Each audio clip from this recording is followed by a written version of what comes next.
Welcome everyone to Sunday. Welcome everyone to the end of this week. What we have to go over for the end of this week is something we have checked a little bit over a week ago, as we were excitingly going over the changes that happened back then, because that was when 3 of the late bosses in this raid were significantly nerfed. Anduin, Lords of Dread is not one of them. Rygolon and the Jailer were the 3 bosses getting significantly nerfed. And what we haven't been looking in a while has been the performance and the current situation of specs in the raid. There is one, just to put in a spoiler already, there is one particular spec that has been doing better and has been gaining, I would say, more recognition, more value in the raid, especially after the World First race was over. We have started seeing this progressively become more popular. But before we get to this point, let's go and take a look at how the raid has been going so far. We haven't gotten particularly heavy changes when it comes to the balance of the specs and the classes. Not too much has happened. The last of the big ones. Hold on a second. Yeah.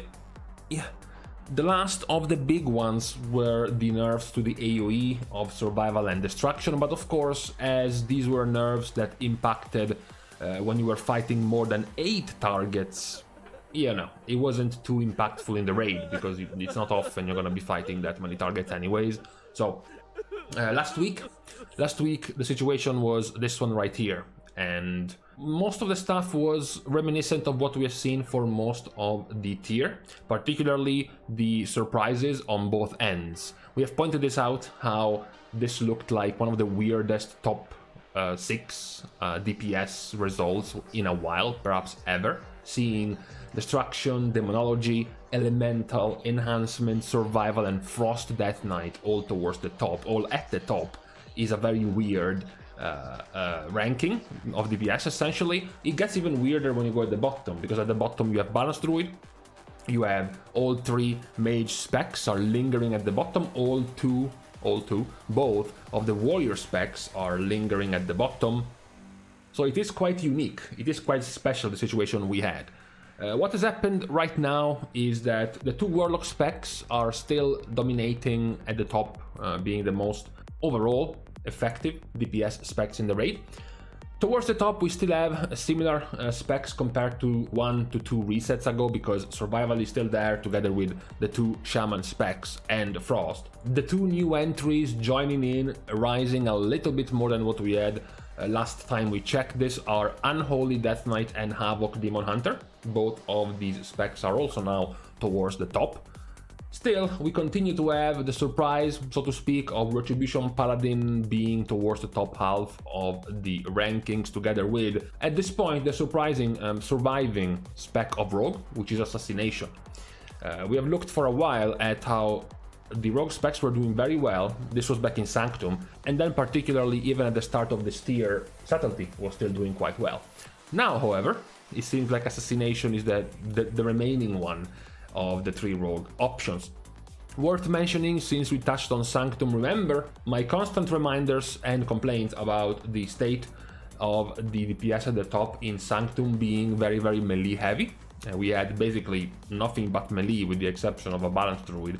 So this time around, if you look at the top 10, you do have Retribution, you have Assassination, you have Unholy and Frost Death Knight, you have Enhancement Shaman, you have Havoc Demon Hunter, and you have Survival Hunter. So we still have a 7-to-3 split. We still have 7 melee at the top. The only 3 ranged are Demo, Destro and Elemental. So it is still a heavier on the melee side when it comes to performance, which is quite interesting. When we go and look at the popularity of the DPS, we will see that even in this tier, melee DPS seems to perform better, but it doesn't really change how you want to make your raid, which is more range specs due to the ease of doing mechanics with more ranged.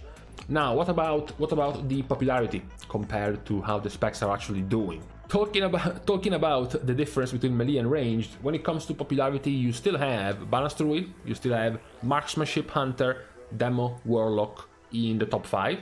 And then when you extend this top 5 to include Demonology, to include Fire and Frost Mage, this gets even more ranged heavy when it comes to popularity. So even though the melees have been doing quite well since Sanctum in terms of performance. Range DPS are still as popular as ever. There is, however, a great event that needs to be mentioned this week, because we touched on the slow but continued rise of survival out of the bottom of popularity, and we stopped. Last time we stopped at survival almost out of the bottom 10.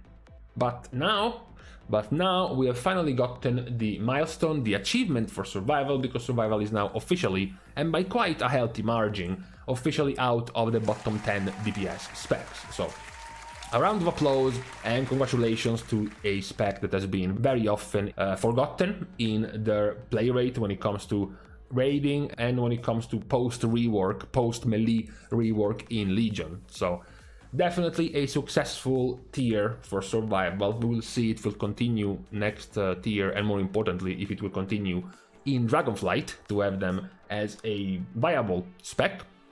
No major other changes besides the fact that Frost Mage has been slowly dropping in popularity in favor of Fire Mage. That's the only other thing worth mentioning. And then the last one, which is of course the bigger one, which we left for last, is Destruction. Funny how after the nerfs to Destruction's AoE, as a proof that it doesn't really change much in the raid, Destruction got more and more popular to the point that now they passed Demonology. It is the largest of the gaps. If you look at last time we checked this, you had 22,000 logs for Destro, now you have 31,000. Previously you had 34,000 for Demo, and now you have 28,000. So you can pretty much see real time, before and after, the swap that many Warlocks had between Demo and Destro. Now the curious thing I wanted to talk about for popularity is not this one. It's not this one because tanks have nothing curious going on right now at the moment, because Blood and Brewmaster have been the to-go choices in your raid for a while now. So nothing really too interesting to see here compared to what we have seen last time, and this entire tier, and even the last tier pretty much, Brewmaster and Blood have been the default tanks for a while. The interesting thing I wanted to highlight was the healers. So let's go back to the other slide, which is the healers, because there is a difference from the last time we checked this, from 1 to 2 resets ago. It's the orange. It's the orange getting into the podium. They did finally do it. They did finally pass Holy Paladin, and maybe, just maybe, the threat might even be rising to go up against Restoration Shaman. As I said, slowly, but over time and steadily, we have gotten more and more Resto Druids in Mythic in particular. Their HPS is as follows. Their HPS is the strongest out of all healers by a decent to significant margin, depending on the fight. They have the strongest HPS. Their problem, obviously, is that outside of their HPS, they don't have too much health. Their cooldowns are pathetic, if you want to use a scientific term. And the other problem is that the world's first race taught many guilds, most guilds that follow the advice of these very good guilds, to just go for Holy Priests as far as throughput HPS kind of spec is. The problem is that's not why those guilds were using Holy Priest. Holy Priest was being brought mainly for Symbol of Hope. Holy Priest was being brought because Symbol gives you back mana. It effectively removes the mana problems that guilds in very high rankings are going to have, because they are undergeared and the bosses are unnerfed. Also, those guilds had no double legendary. Those guilds had not everyone with 4 pieces of the tier set, so they were very weak. Getting mana back was very important for back then, and also Symbol of Hope gave you back 1 minute of your defensive, which could be used as a legitimate planned cooldown, defensive cooldown to use in the raid. That's why Holy Priests were being brought, not because of their HPS. Now, however, this is not as needed. This is not as necessary. Everyone got their 4-piece set bonus, everyone got their double legendary, everyone got 10 to 15 more item levels than 2 months ago, everyone got the nerfs to the bosses, the multiple nerfs to the bosses. So now, this power of Holy Priest has weakened quite a bit, and at the same time, the power of Restoration Druid now shines, because now their pure HPS, their pure throughput is much more visible. And they have been rising. As I said, they passed Paladin. They might, I'm not sure about this, but they might pass Restoration Shaman soon-ish. So we will see how it will progress when it comes to healers. Another thing worth looking over, as the last thing we will look, is the difference in the kill chance, because what's also curious is looking at the difficulty of a boss before and after a nerf. As we said, last reset we had this reset we had a significant set of nerfs to the last bosses, the last 3 of the last 4 bosses. So has anything changed in terms of the chances of guilds to defeat bosses? So we can see that up to the first half, the first 60% of the raid, most of the stuff stays the same. There is only one significant difference. Out of nowhere, Lords of Dread is now suddenly much harder. As you can see, Vigilant Guardian, Skolex have slightly increased in their chance to be defeated. Zymox also followed up with slightly increasing in their chance to be defeated.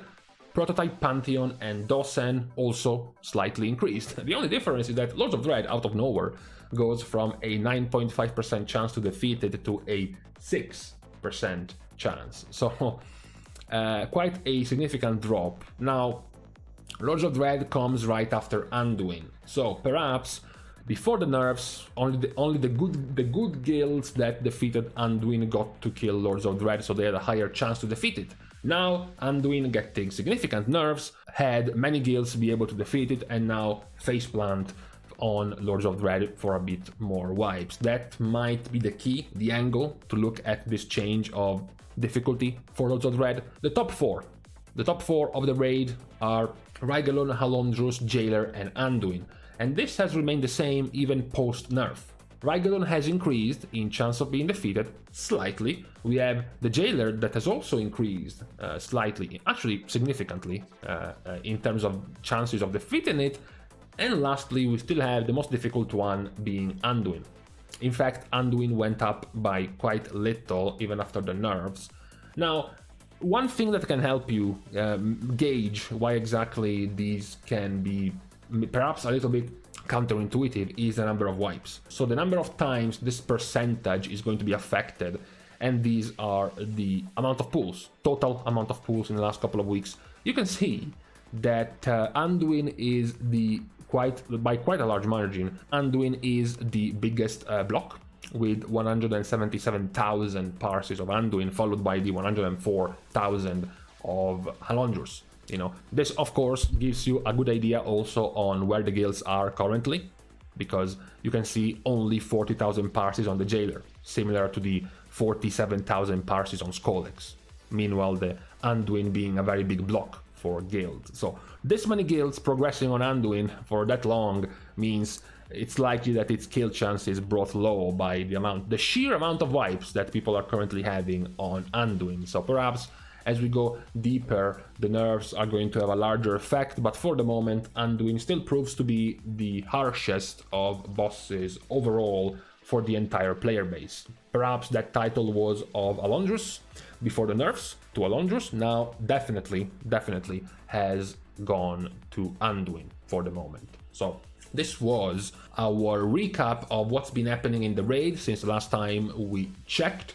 Not too many differences and not too many surprises besides the constant rise of Destruction, which has now passed its brother, and Fire Mage, which has almost passed its brother but likely will soon, coupled with the rise, slow but steady, of Restoration Druid. So, with this recap being done, I am going to leave you to the last day of your weekend. Thank you guys for watching the video and for helping to contribute to the growth of said channel. You can also do more, of course, by liking and commenting down below, as well as subscribing to the channel. Today is Sunday, it's a free day for everyone. I'm not gonna leave out anyone from the ability to subscribe. You can also, of course, find me on Twitter over here, and you can support me even more on Patreon over here. I will be very grateful if you do so. Thank you guys again, see you guys soon, and in the meantime, oh my god, today was spring cleaning day, and I lost the use of my legs for the moment, so I'm not sure if you will see me soon.